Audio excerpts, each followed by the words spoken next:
नमस्कार साथियों, हिंदी स्पर्श ज्ञान चैनल पर आपका स्वागत है। आज हम गत परीक्षाओं में पूछे गए हिंदी व्याकरण के क्वेश्चन को व्याख्या सहित हल करने जा रहे हैं। साथियों, चैनल पर नए हैं तो चैनल को सब्सक्राइब करें, अपने साथियों के साथ साझा ज़रूर करें। क्लास पसंद आए तो लाइक और शेयर करना ना भूलें। स्टार्ट करते हैं साथियों आज की क्लास। क्वेश्चन नंबर 1 है साथियों, क्वेश्चन नंबर 1 है, किस शब्द में वी उपसर्ग नहीं है? विदुर, व्याकरण, व्युत्पत्ति, विभा। तो अपने को वी उपसर्ग नहीं है वो पूछा है साथियों। तो ए ऑप्शन है या 1 नंबर है वो बिल्कुल सही है। विदुर है, इसमें वी उपसर्ग नहीं है। व्याकरण में क्या हो जाएगा साथियों? वी प्लस आकरण। संधि कौन सी होगी इसमें? यण संधि होगी। कौन सी होगी? यण संधि होगी। ठीक है, आगे देखें। जैसे व्युत्पत्ति है तो व्युत्पत्ति का क्या होगा? वी प्लस उत्पत्ति। इसमें भी कौन सी संधि है? इसमें भी यण संधि का प्रयोग हुआ है। यण संधि का प्रयोग हुआ है। आगे देखें क्वेश्चन नंबर 2, किस शब्द में कोई उपसर्ग नहीं है? कोई भी उपसर्ग नहीं, ऐसा शब्द अपने को ढूंढना है क्वेश्चन नंबर 2 में। बेचारा, बेशुमार, विदित और विहित। तो इसमें साथियों जो अपना सही आंसर है वो होगा 3 नंबर, विदित है। इसमें किसी भी उपसर्ग का प्रयोग नहीं हुआ है। बेचारा में बे का उपसर्ग हुआ है, इसी में बेशुमार में भी बे का उपसर्ग हुआ है, और विहित में वी उपसर्ग का प्रयोग हुआ है। आगे देखें क्वेश्चन नंबर 3, किस विकल्प में गार प्रत्यय युक्त शब्द नहीं है? क्या ढूंढना है अपने को? नहीं है। देखें, कारागार, मददगार, यादगार, गुनहगार। तो कारागार में क्या होगा साथियों? कारा प्लस आगार, कारा प्लस आगार होगा, कारा प्लस आगार होगा। तो ये जो ऑप्शन है 1 नंबर है ये बिल्कुल सही है। इसमें ये प्रत्यय युक्त नहीं है। बाकी में सब में क्या है? गार प्रत्यय है। क्या है? गार प्रत्यय है। आगे देखें क्वेश्चन नंबर 4, किस विकल्प में कृदंत या कृत प्रत्यय युक्त शब्द है? तो इसमें देखें, ए 1 नंबर है भारतीय, फिर राष्ट्रीय, ग्रामीण, करणीय। ढूंढना क्या है? कृत प्रत्यय युक्त। कौन सा ढूंढना है? कृत प्रत्यय युक्त। तो वो है साथियों इसमें 4 नंबर ऑप्शन है। कैसे कि ये देखिए, इसमें भारत प्लस ये, भारत प्लस ये, राष्ट्र प्लस ये, राष्ट्र प्लस ये, और इसमें ग्राम प्लस इन, ग्राम प्लस इन। लेकिन इसमें क्या होगा? क्री प्लस अनीय या करना प्लस अनीय। तो जो जहाँ पे कृत प्रत्यय क्या कहलाता है साथियों? कि जो क्रिया या धातु के अंत में जुड़कर नए शब्द का निर्माण करते हैं। किसके अंत में जुड़ के? क्रिया के। तो इसमें मूल शब्द क्या हुआ? वैसे हुआ क्री, और क्री का अर्थ क्या होता है? करना। तो ये क्या हो गई? क्रिया। और क्रिया के अंत में जो जुड़ जाए और नया शब्द का निर्माण कर दे वो क्या कहलाता है? कृदंत प्रत्यय। ठीक है, तो इसमें अपना सही ऑप्शन होगा वो होगा 4 नंबर। अब क्वेश्चन नंबर 5 देखें, इनमें से किस विकल्प के सभी शब्द कृत प्रत्यय से बने हैं? अपने को क्या ढूंढना है? कि सारे शब्द हैं वो कृत प्रत्यय से बने हैं, वो ढूंढना है। तो बचत, छात्रा, कारक, भगोड़ा, तेली, मिठास, घबराहट, कौनते। अब कैसे साथियों? अब यहाँ पे ये देखना है कि पूछा क्या है? कृत प्रत्यय से। कृत माने कृदंत प्रत्यय, जो क्रिया जिसके अंत में, तो क्री, इसमें क्री आ जाएगा। और कारक में साथियों होता क्या है? कारक जो है उसमें अणुवुल प्रत्यय होता है। क्या होता है? अणुवुल। तो ये जो क्री का अर्थ क्या होता है? करना। भगोड़ा तो भागना प्लस ओढ़ा। तो दोनों में क्या आ गई? दोनों में कौन सी क्रिया आ रही है? दोनों में। तो इसका मतलब ये ऑप्शन है 2 नंबर है, ये बिल्कुल सही है। इसमें जो है साथियों, जैसे घबराना प्लस आहट, तो इसमें तो है, लेकिन कुंती प्लस ए है। तो कुंती प्लस ए में इसका मतलब इसमें नहीं है। और इसमें मिठा, मिठा प्लस आस, तो इसमें भी नहीं है। और छात्र प्लस आ, तो इसमें भी नहीं है। तो इस तरीके से अपने को सभी शब्द क्या पूछे हैं कि कृत प्रत्यय हो वो ढूंढने थे। तो इसमें ऑप्शन नंबर 2 है वो बिल्कुल सही है। क्वेश्चन नंबर 6 देखें, निम्नलिखित में से किस विकल्प में परस्पर विलोम शब्द नहीं है? विलोम शब्द नहीं है ये ढूंढना है। इष्ट, अभिष्ट, उर्वर, अनुवर, आज़ादी, गुलामी, इप्सित, अनिप्सित।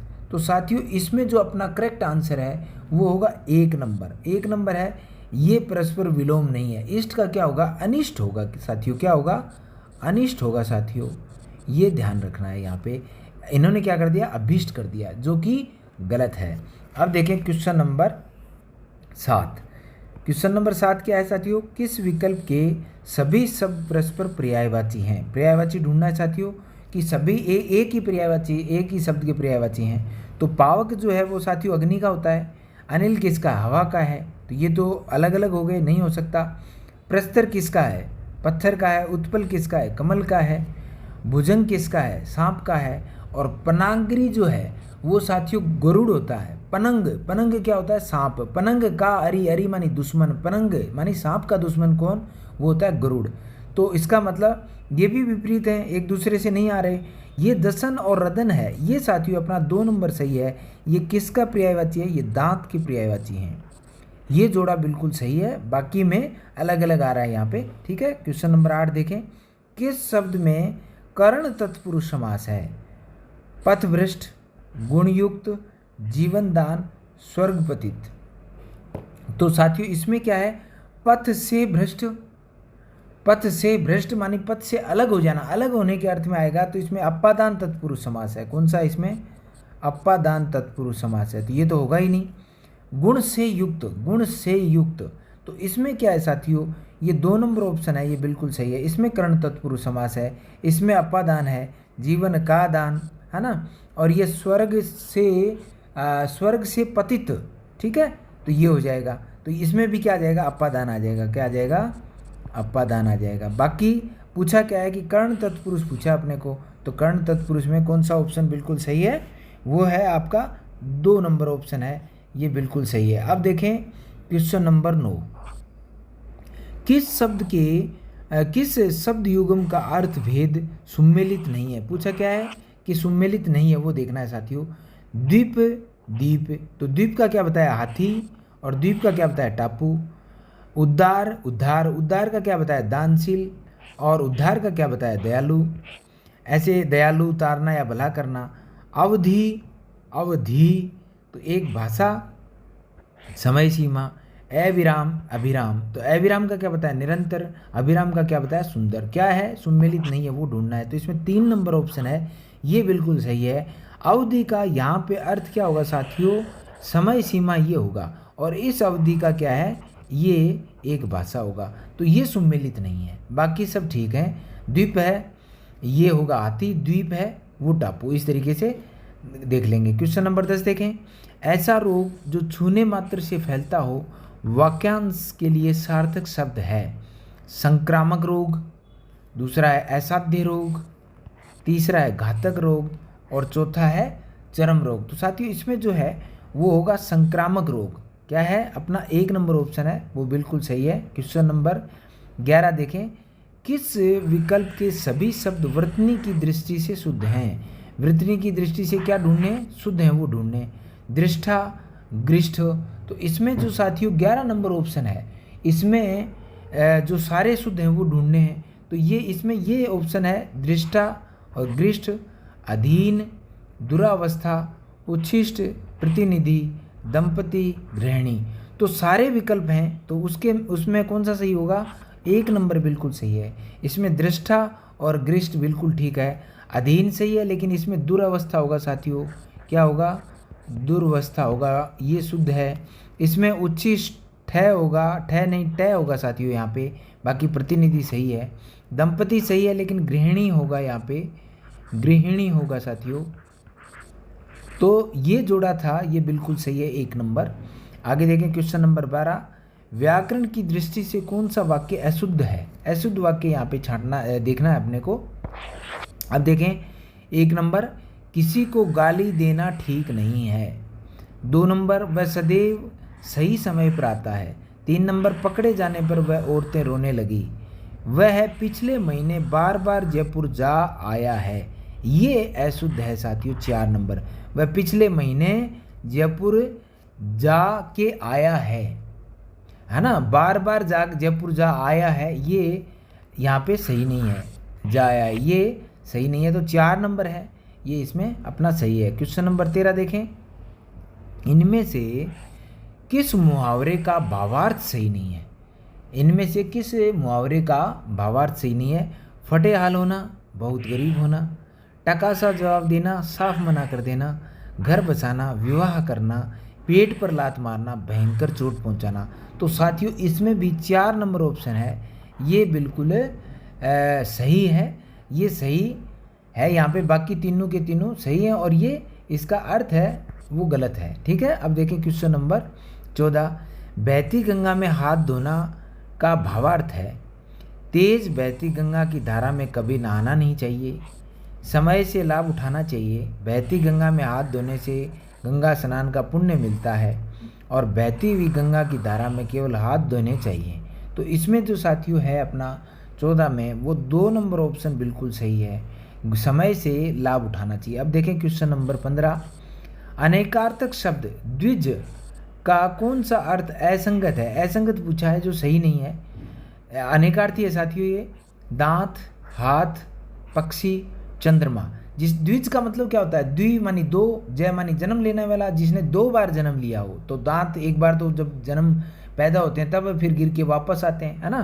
तो ऐसे ही पक्षी चंद्रमा है, वो एक बार 15 दिन दिखता है, 15 दिन नहीं दिखता, 2 बार जन्म लेता है। ऐसे पक्षी पहले क्या है, अंडा देता है फिर पैदा होता है, 2 बार जन्म लिया। तो कहने का मतलब द्वि मानी 2, जय मानी जन्म, 2 बार जन्म लेने वाला। तो यहाँ पे क्या हो जाएगा साथियों, 2 नंबर ऑप्शन है, ये आपका यहाँ पे असंगत है। आगे देखें क्वेश्चन नंबर, ये थे साथियों 15। अब यहाँ पे अपने क्वेश्चन नंबर देखें 139। यहाँ पे मैंने वो क्वेश्चन रखे हैं जो व्याकरण के हैं साथियों। इनमें कौन सा शब्द संज्ञा से बना विशेषण नहीं है? पूरा पढ़ें, अच्छे से पढ़ें।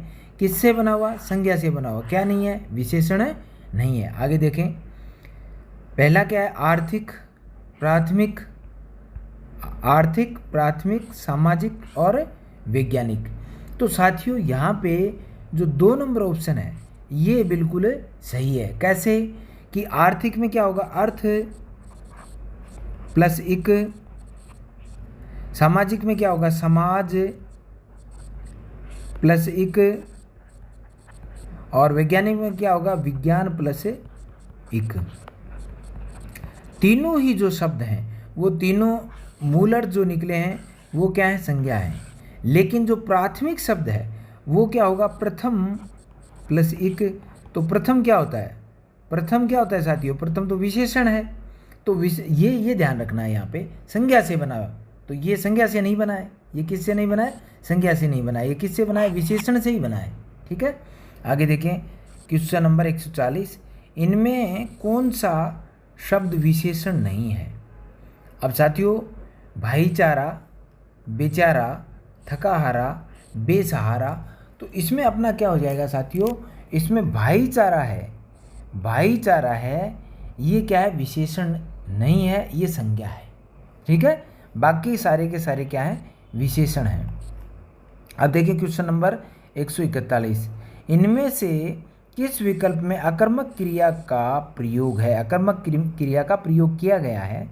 महिलाएं गीत गा रही हैं, महिलाएं गीत गा रही हैं, बालक पतंग उड़ा रहा है। बालक क्या उड़ा रहा है? पतंग उड़ा रहा है। किसान फसल काट रहा है। किसान क्या काट रहा है? फसल काट रहा है। आकाश में पक्षी उड़ रहे हैं। पूछा क्या है? अकर्मक क्रिया जिसमें कर्म ना हो। तो 4 नंबर ऑप्शन इसमें बिल्कुल सही है।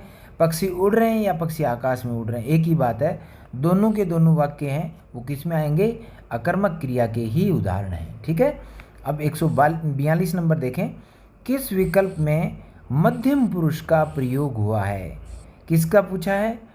मध्यम पुरुष का। मैंने, उसने कहा था कि अन्य लोगों के साथ साथ आपको भी सूचित कर दें। मध्यम पुरुष पूछा है साथियों। तो इसमें 4 नंबर ऑप्शन अपना है 142 में, ये बिल्कुल सही है। आपको जो है, आप जो है वो क्या है? ये मध्यम पुरुष है। ठीक है, आगे देखें 143 नंबर, वह अचानक चला गया। इस वाक्य में इनमें से क्या है? कालबोधक क्रिया विशेषण है, स्थान बोधक क्रिया विशेषण है, परिमाण बोधक क्रिया विशेषण है या रीति बोधक क्रिया विशेषण है। तो इसमें साथियों 4 नंबर ऑप्शन है वो बिल्कुल सही है। कैसे? कालबोधक में क्या है साथियों, कब से क्वेश्चन करना चाहिए, कब, ठीक है। स्थान बोधक में कहाँ से क्वेश्चन करना चाहिए, क्या करना चाहिए, कहाँ से क्वेश्चन। और परिमाण बोधक में कितना कितनी से क्वेश्चन करना चाहिए। और इसमें कैसे कैसी से क्वेश्चन करना चाहिए। अब तो यहाँ पे देखें कि वह अचानक चला गया, कैसे चला गया, अचानक। तो अचानक जो शब्द है ये क्या है, रीतिबोधक, ये क्या है, रीतिबोधक क्रिया विशेषण है। अब देखें क्वेश्चन नंबर 144, आपके बारे में कल कोई कुछ कह रहा था, इस वाक्य में इनमें से किन किन सर्वनामों का प्रयोग हुआ। इस वाक्य में किन किन सर्वनामों का प्रयोग हुआ वो अपने को देखना है। तो एक तो आपकी आ गया, इसमें आप आ गया मान लीजिए, एक इसमें कोई आ गया, ठीक है। तो अब इसमें अपने को ढूंढना क्या है कि ये यहाँ पे क्रम देखना है, निश्चयवाची, मध्यम पुरुष, अन्य पुरुष, अनिश्चयवाची, मध्यम पुरुष और निजवाचक, संबंधवाचक। तो 144 नंबर क्वेश्चन है साथियों, आपके बारे में कल कोई, तो अनिश्चयवाची है और मध्यम पुरुष है, क्या है, अनिश्चयवाची और साथ में मध्यम पुरुष, किसमें, 144 नंबर क्वेश्चन, ठीक है।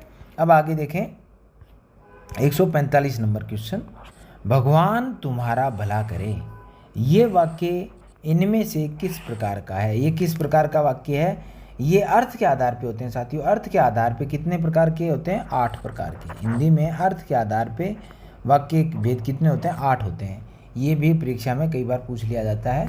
तो यहाँ पे देखें आज्ञार्थक, संकेतार्थक, विधानार्थक और इच्छार्थक। तो इसमें साथियों जो अपना सही आंसर है वो होगा 4 नंबर ऑप्शन, इच्छार्थक।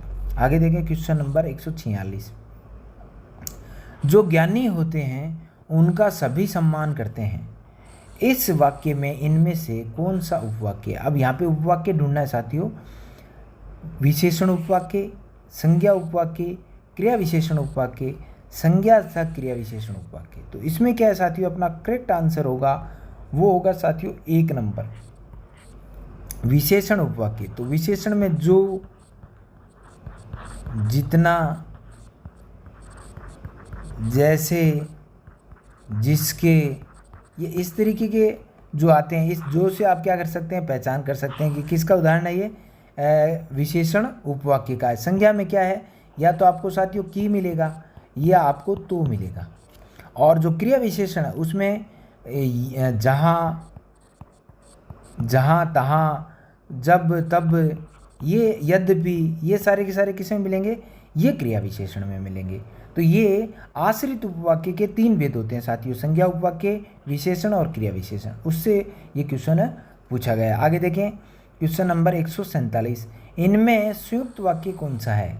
अपने को संयुक्त वाक्य है वो ढूंढना है।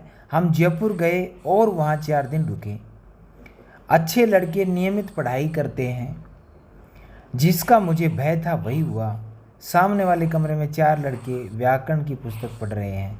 तो इसमें साथियों 1 नंबर ऑप्शन है वो संयुक्त वाक्य का उदाहरण है। किससे जोड़ा गया है, इसको और से जोड़ दिया गया है, क्योंकि 2 अलग अलग वाक्य हैं और 2 स्वतंत्र उपवाक्यों को जब आपस में जोड़ा जाए किससे, जैसे और से, तथा, किंतु, परंतु, तो वो किस में आ जाएंगे, वो संयुक्त वाक्य में। अब देखिए क्वेश्चन नंबर 148, इनमें क्रिया विशेषण आश्रित उपवाक्य किस विकल्प में है। क्या पूछा है, क्रिया विशेषण उपवाक्य। देखें यहाँ पे, मेरी वह पुस्तक कहाँ है जिसमें कृष्ण कथा है, तो ये एक तो ये हो गया। दूसरा, सीता ने कहा कि मैं वन जाऊंगी।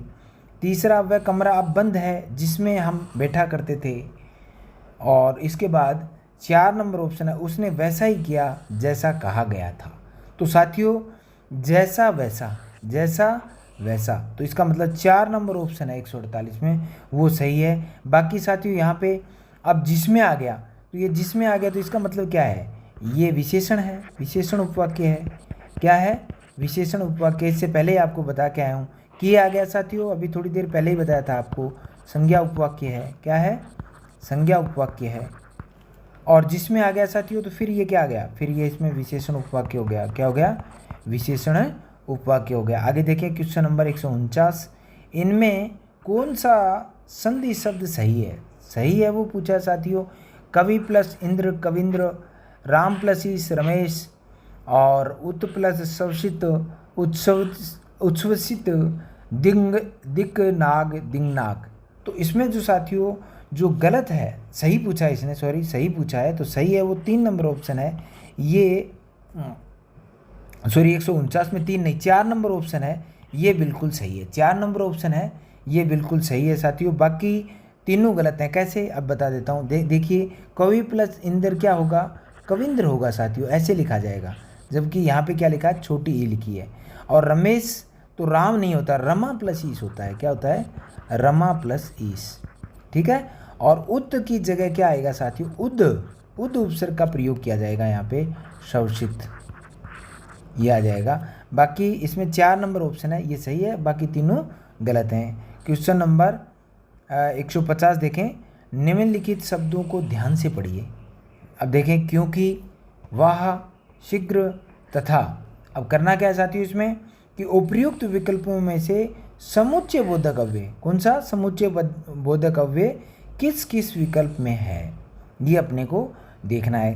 कै या ख में है, या ख और घ में है, या क और घ में है, या ग और घ में है। तो साथियों इसमें जो करेक्ट आंसर है वो क और घ, क और घ ये जो हैं ये किसके उदाहरण हैं, ये समुच्चय बोधक अव्यय के उदाहरण हैं। किसके हैं, समुच्चय बोधक अव्यय के उदाहरण हैं। साथियों आज का सफ़र यहीं तक, फिर मिलेंगे एक नए सेशन के साथ। जय हिंद।